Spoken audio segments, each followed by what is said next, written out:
Siguiendo con el desarrollo del punto 2 de la unidad 3, vamos a ver cuál fue la propuesta pedagógica de Juan Amos Comenius. Nacido en la actual República Checa en 1592, fue un reformador religioso preocupado por la universalización del mensaje divino, por la lectura de la Biblia y por la moralización de amplias masas. Su obra más importante en el campo de la pedagogía es la Didáctica Magna de 1632.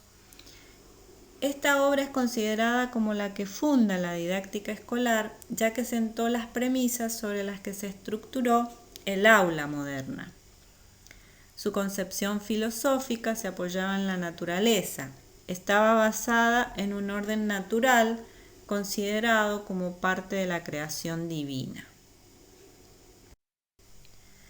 Mientras otros programas de educación presentan las cosas tal como el hombre las ve y tal como las usa, Comenius presenta las cosas en su orden divino. Por ejemplo, él creía que a través de la imitación de la naturaleza se podría llegar a implementar las leyes de la creación divina y así alcanzar su perfección. Para Comenius la eficacia en la transmisión de los saberes era central y en esto sostiene cuando formula su método. El método y el orden en la enseñanza eran primordiales. Se oponía a las enseñanzas que iban en contra de la voluntad del niño y a los castigos corporales. Propuso que las aulas, en vez de salones oscuros e indiferenciados, fueran salas agradables, llenas de luz, limpias y pinturas educativas en las paredes. La novedad del método residió ante todo en su globalidad y frontalidad, es decir, el docente como figura centralizada o encarnación de la autoridad expone didácticamente frente a los alumnos que lo escuchan y obedecen. Ante la masividad, Comenius empleaba como ayudantes alumnos avanzados o más hábiles llamados decuriones. Esta figura del decurión él la toma de los jesuitas. Pero no quería que la autoridad centralizada del enseñante se diluyera. Las funciones centrales, como la responsabilidad de garantizar la atención de los alumnos, eran competencia del maestro. Era una autoridad ejercida a través del habla directa al grupo, como en una predicación. La figura de autoridad y su centralidad no significaba que la relación de autoridad sea una pura imposición. Al contrario, para Comenius, nada debía enseñarse por imposición.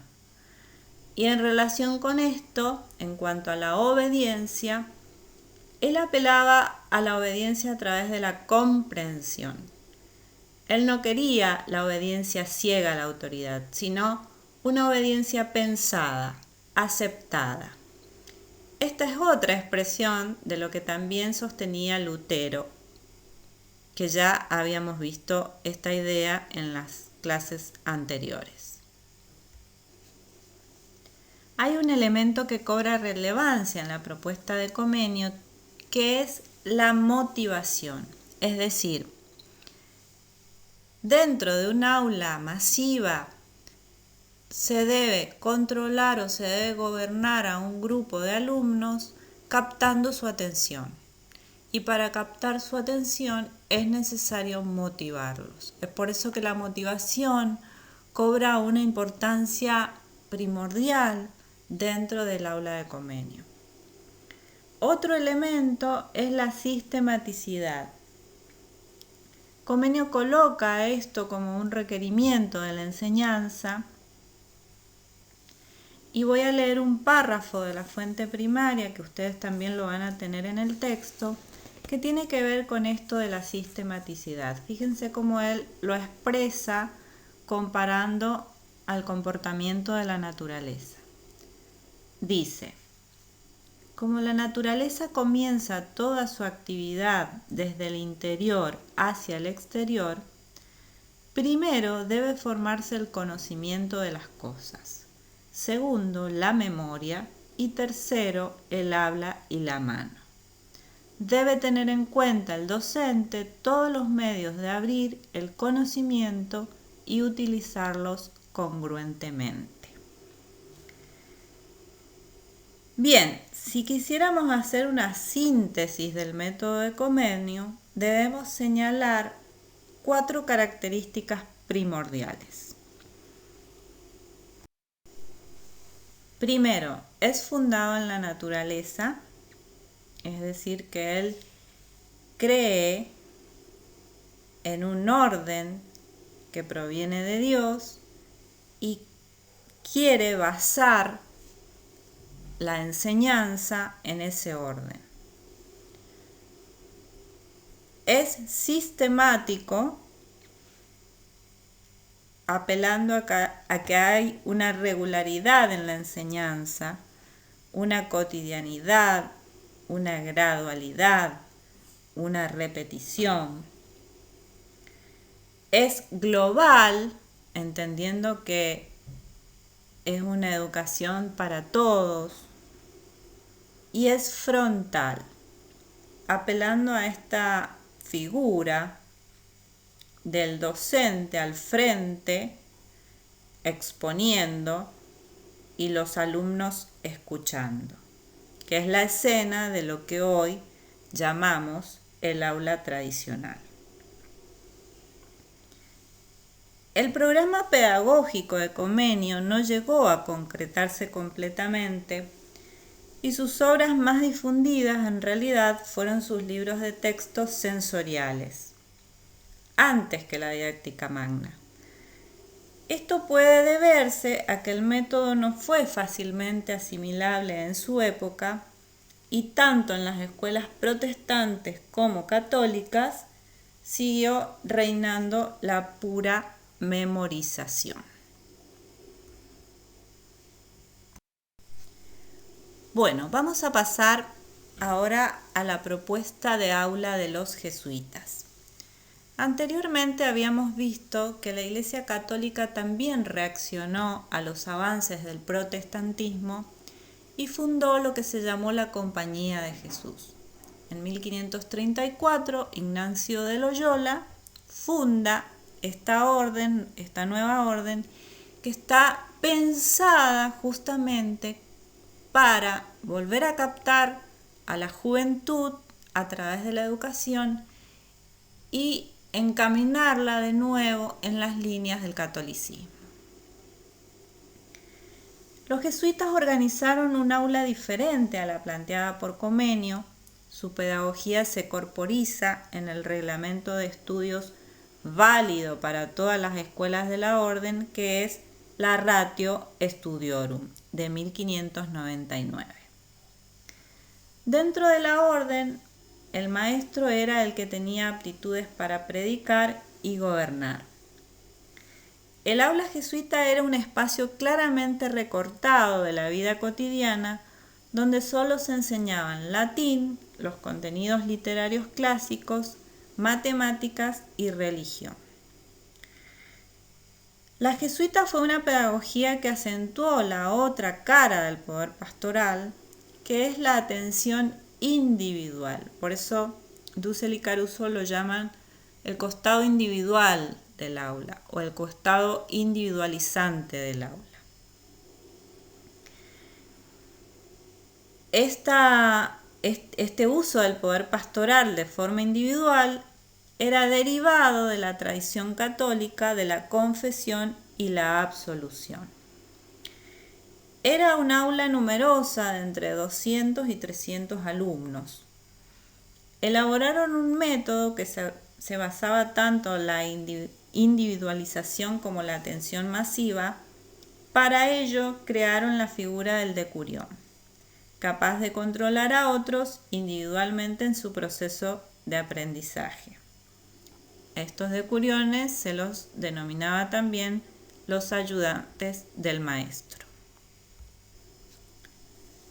Leo una cita de la Ratio donde dice claramente cuáles eran algunas de las funciones del decurión. Dice, deben escuchar lo que se ha aprendido de memoria, recolectar los escritos del docente, anotar quién no ha hecho el trabajo escrito o quién no ha traído los materiales, o realizar otras tareas que les solicite el docente. Estas eran algunas de las funciones que debían cumplir los decuriones. En esta imagen podemos ver la forma de organización en el aula, ¿sí? Hablando justamente del trabajo de los decuriones. Vean que aquí se advierten dos grupos de alumnos que están organizados en decurias. Esas filas se llamaban decurias, con los decuriones que dirigen cada grupo. Y en el extremo, en un lugar central, se ubica el maestro.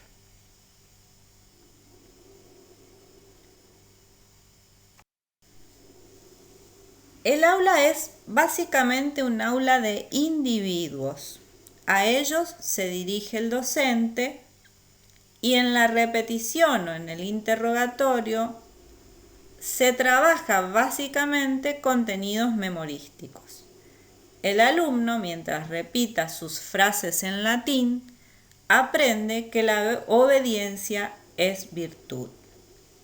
Voy a tomar otra cita de la ratio para corroborar estos conceptos que venimos desarrollando. Fíjense, dice, la división del tiempo es la siguiente.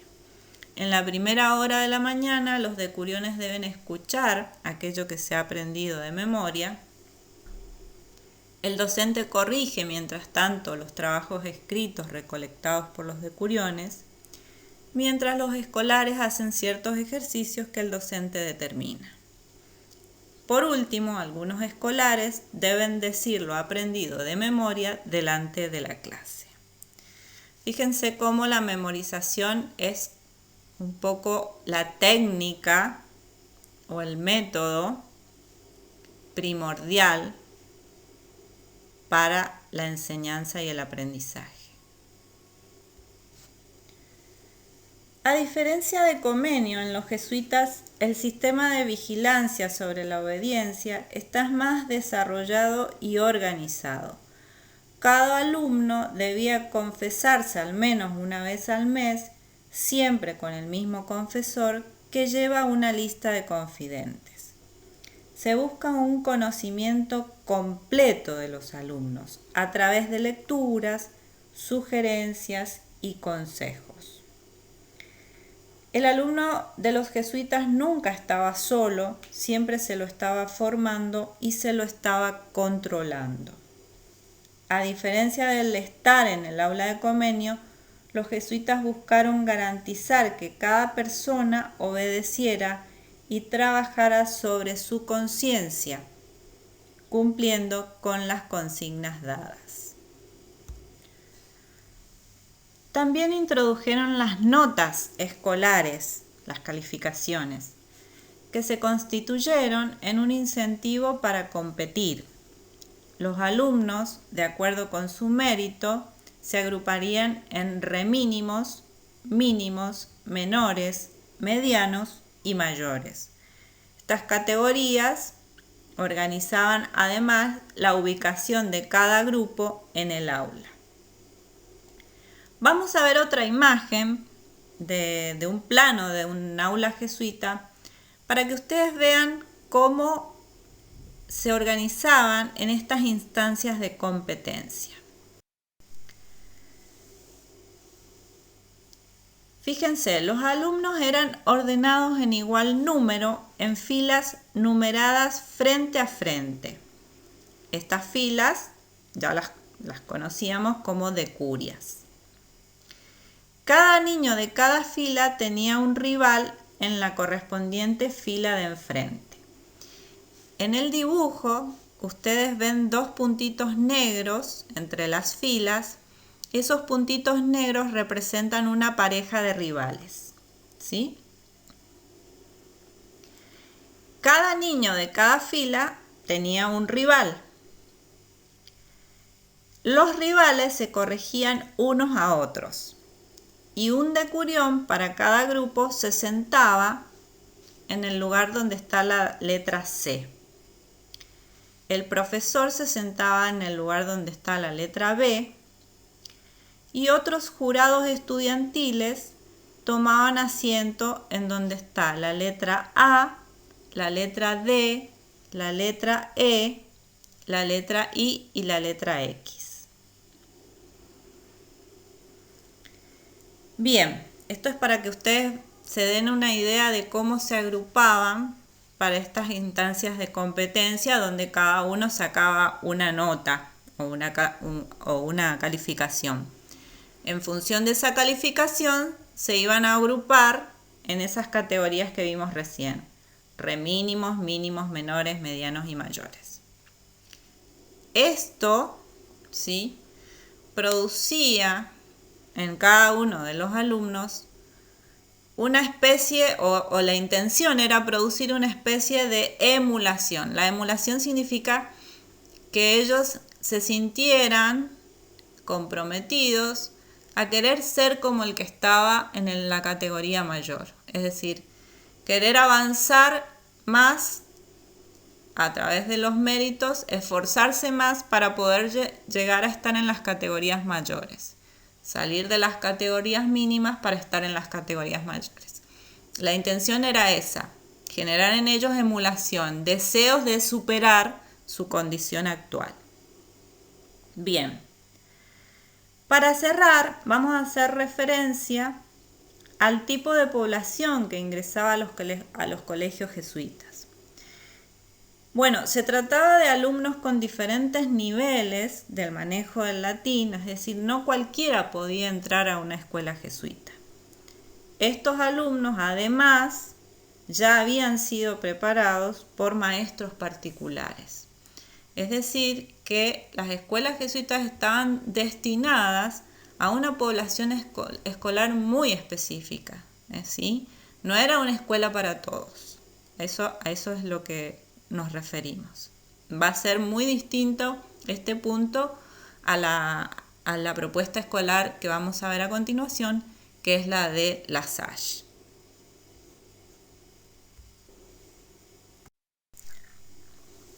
Bueno, a fines del siglo XVII apareció dentro del mundo católico otra iniciativa orientada a la educación elemental, que fue la fundación de escuelas para pobres por el cura francés Juan Bautista de La Salle.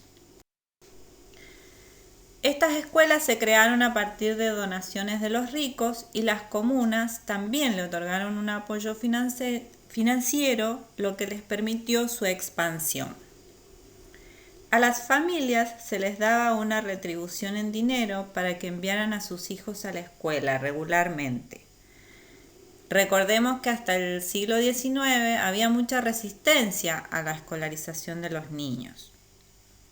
La innovación de Juan Bautista La Salle fue la de maximizar la relación entre un maestro y un grupo de alumnos y adoptó el método global para sus escuelas, pero mantuvo la misión moralizadora y de conversión de las escuelas jesuitas.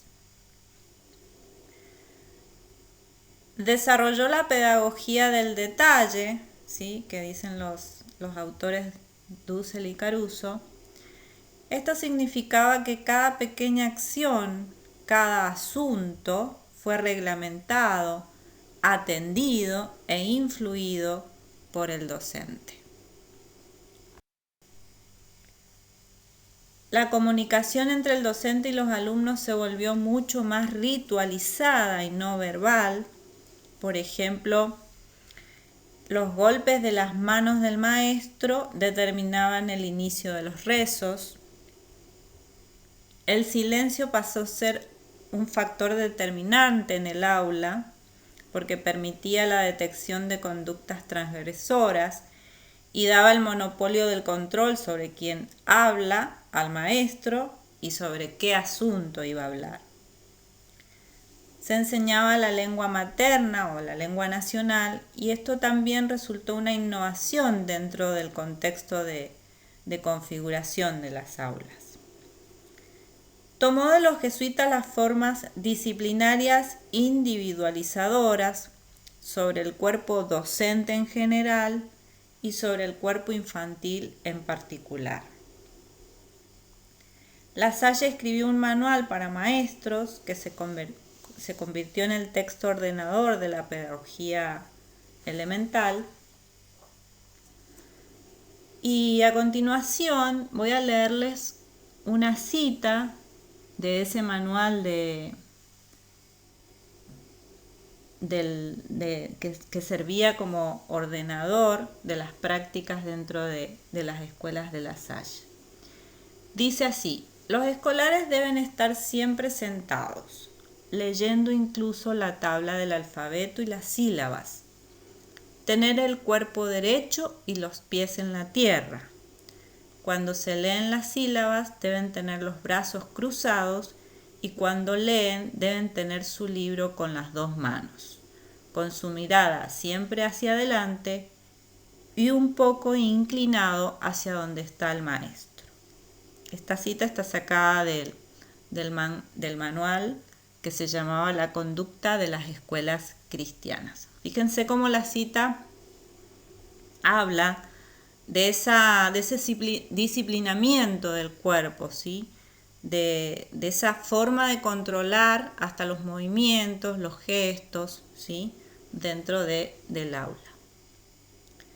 La Salle percibió que el pastorado necesitaba el momento colectivo tanto como el individual.